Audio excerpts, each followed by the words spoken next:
Oh yeah, vortex. So, in relation to radiation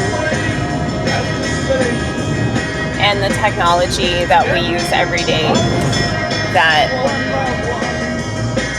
is accelerating our rate of extinction,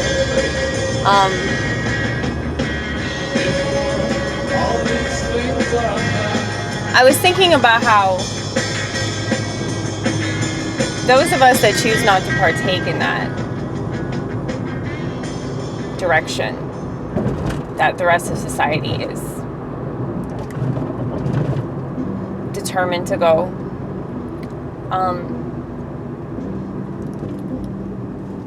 it's like we still have to deal with the results of that. You know? It's like, ever since 2007, I saw this horrible Orwellian future. And I didn't want any part of it. And so I chose to never upgrade my phone. Now, I'll be real with you. The flip phones were a mistake. We should have never allowed ourselves to be tracked like that. Now, I'm on my parents' cell phone plan. And honestly, like, I don't know what's going to happen in the future. I mean, I can take my guesses, which are not going to be positive guesses, let me tell you. But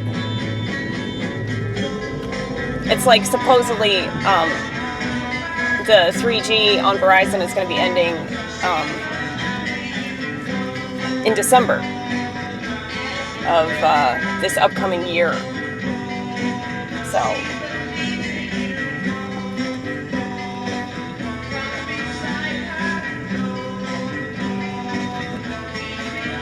I look at society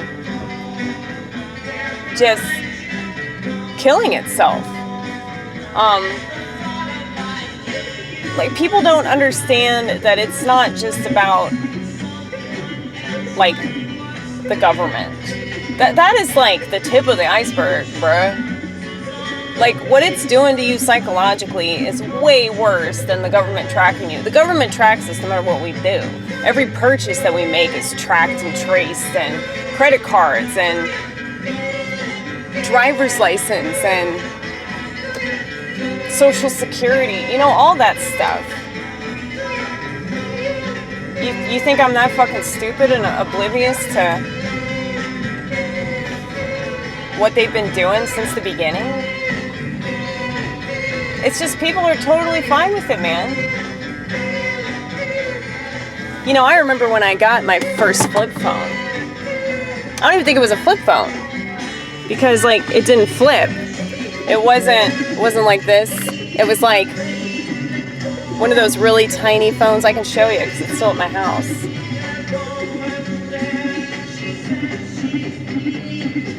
But it was like this tiny ass phone. It looked like a really small cordless phone that you just take everywhere. And I remember when I first got it, I didn't want it. Like, there was a part of me that wanted it, but there was another part of me that was like, no, I'm more reachable now, and I don't want to be reachable. Like, my parents would always be like, take your phone. If you're going to be out tonight, take your phone. Isn't that the worst? Don't you remember the good old days where, like, nobody could track you, like, based off of devices that you voluntarily subjected yourself to, you know? Remember those days? So nice. But yeah, we shouldn't have said yes to that. We really shouldn't have said yes to that. But, you know, I never said yes to the smartphones. And there are a lot of people that said yes to them at one point and then realized how destructive they were and got rid of them.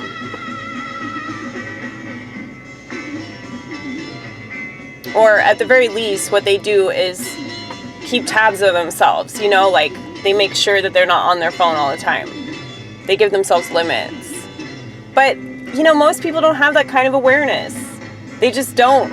Like, why do you think they push everything that they push on us? It's because they can bank on the fact that society does not even believe in self-awareness. If they did, they wouldn't be in favor of doctors doing everything for them, and psychiatrists doing everything for them, and the government doing everything for them, and the media. They wouldn't even trust the media. They would trust themselves. They would trust, you know, looking around and paying attention and talking to people and shit, you know? They don't know how to use the internet right. I look up a lot of stuff too. I don't just look up the stuff that goes along with my conspiratorial theories. Okay? How long are we going to keep calling these things conspiracy theories? It's just fucking retarded.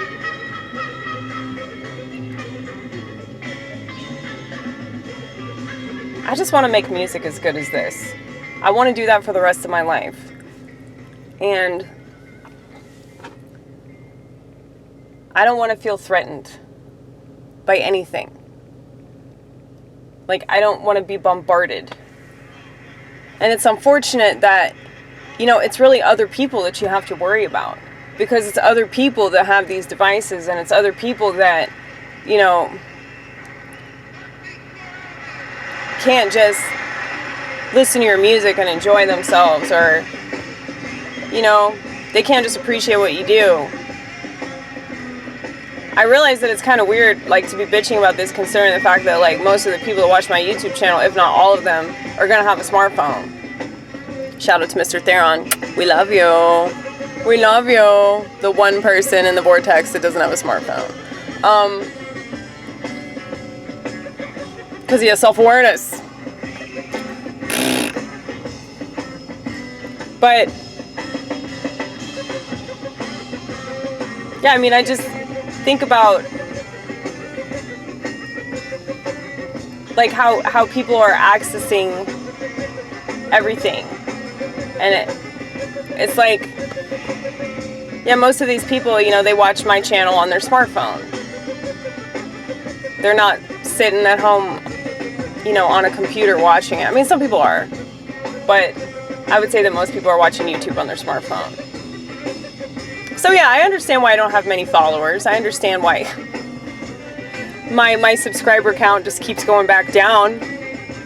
It's because I'm criticizing the means by which everybody does everything. And yeah, I can do that because I'm an American citizen, and it's my job to shit all over all the things that I don't like about society. That's what a comedian is supposed to do. They're not just supposed to kowtow.